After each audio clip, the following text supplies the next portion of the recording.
నమస్తే citizen news కి స్వాగతం. డైలమాలో తెలంగాణ స్థానిక సంస్థల ఎన్నికలు, దీనిపై సస్పెన్షన్. ఒక అడుగు ముందుకు, 2 అడుగులు వెనక్కు. ఏడాదిగా స్థానిక సమరం తెలంగాణలో హిట్ ఎక్కింది. ఇక ఎప్పుడు రేపో మాపో ఎన్నికలు అన్నట్లుగానే డెవలప్మెంట్స్ కనిపిస్తూ ఉన్నాయి. కానీ ఈసారి ఇంకా డిఫరెంట్ సినారియో ఉంది. స్థానిక ఎన్నికల్లో బీసీలకు 42% రిజర్వేషన్లు కల్పిస్తూ 2011 జనాభా లెక్కల ప్రకారం రాష్ట్ర ప్రభుత్వం ముందుకెళ్తోంది. ఓవైపు రిజర్వేషన్ల పెంపు అంశం కోర్టులో పెండింగ్ లో ఉండగానే ఇటు తెలంగాణ ఎన్నికల సంఘం స్థానిక ఎన్నికలకు షెడ్యూల్ విడుదల చేసింది. అక్టోబర్ 9వ తేదీన నోటిఫికేషన్, అదే రోజు నామినేషన్లు ప్రారంభమవుతాయని ఎస్ఈసీ తెలిపింది. అయితే ఇప్పటికే రిజర్వేషన్ల కోట 50% దాటడంపై హైకోర్టు హౌస్ మోషన్ పిటిషన్ దాఖలైంది. విచారణ జరిపిన హైకోర్టు తదుపరి విచారణను అక్టోబర్ 8కి వాయిదా వేసింది. ఈ నేపథ్యంలో అక్టోబర్ 8న కోర్టు ఇచ్చే ఆదేశాలే లోకల్ బాడీ ఎన్నికల ఉన్నట్టా లేనట్టా అనేది తేల్చనుంది. రిజర్వేషన్లపై జీవో రద్దు చేయాలంటూ వేసిన పిటిషన్లపై విచారణ జరిపిన హైకోర్టు కావాలంటే ఎన్నికలను వాయిదా వేసుకోవాలని రాష్ట్ర ప్రభుత్వానికి సూచించింది. గవర్నర్ దగ్గర బిల్లు పెండింగ్ లో ఉన్నప్పుడు జీవో ఎలా ఇస్తారు? 50% మించి రిజర్వేషన్లు ఉండకూడదన్న విషయం తెలియదా అంటూ ప్రశ్నించింది. కోర్టు ఈ సందర్భంగా గతంలో సుప్రీంకోర్టు ఇచ్చిన 3 తీర్పుల్లోనూ హైకోర్టులో ప్రస్తావించారు పిటిషనర్ తరపు న్యాయవాది.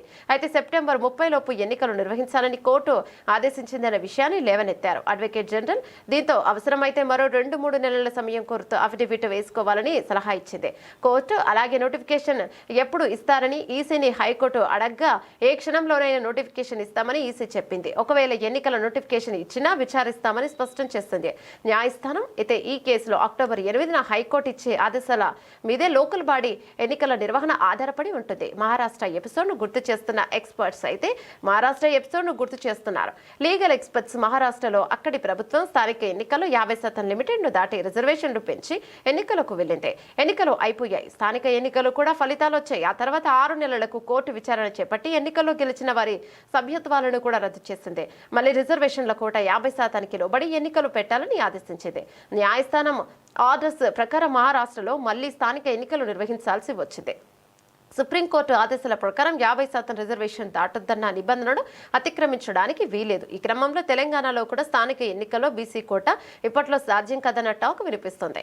ఒకవేళ రాష్ట్ర ప్రభుత్వం ఇప్పటికే షెడ్యూల్ రిలీజ్ చేసింది కాబట్టి ఎన్నికలు ఆపొద్దు అనుకుంటే చట్ట ప్రకారం బీసీ రిజర్వేషన్లో ఇంప్లిమెంట్ కాకుండానే ఎలక్షన్స్ జరగచ్చు. ఒకవేళ బీసీ కోట అమలు చేశాకే స్థానిక ఎన్నికలు నిర్వహించాలంటే మాత్రం లోకల్ బాడీ పోల్స్ మరోసారి వాయిదా పట్టం ఖాయమని అంటున్నారు లీగల్ ఎక్స్పర్ట్స్. మరోవైపు ఇప్పటికే గ్రామాల్లో స్థానిక అలజడి స్టార్ట్ అయింది. పోటీ చేసే అభ్యర్థులు ఆల్రెడీ ప్రచారాన్ని హోరెత్తిస్తున్నారు. సరిగ్గా ఇదే టైంలో దసరా పండుగ కూడా వస్తుంది.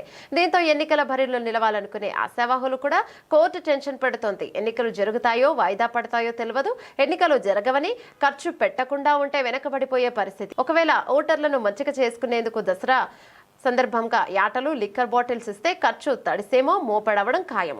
తీరా అంత ఖర్చు పెట్టి హంగామా చేశాక ఎన్నికలు వాయిదా పడితే పరిస్థితి ఏంటని లోకల్ బాడీ లీడర్లు కూడా ఆందోళనలో ఉన్నారు. ఈ నేపథ్యంలో అక్టోబర్ 8న హైకోర్టు తీర్పు ఎలా ఉండబోతుందో, స్థానిక పోరు ఉన్నట్టా లేనట్లా అనేది వారం రోజులు వెయిట్ చేయాల్సిందే.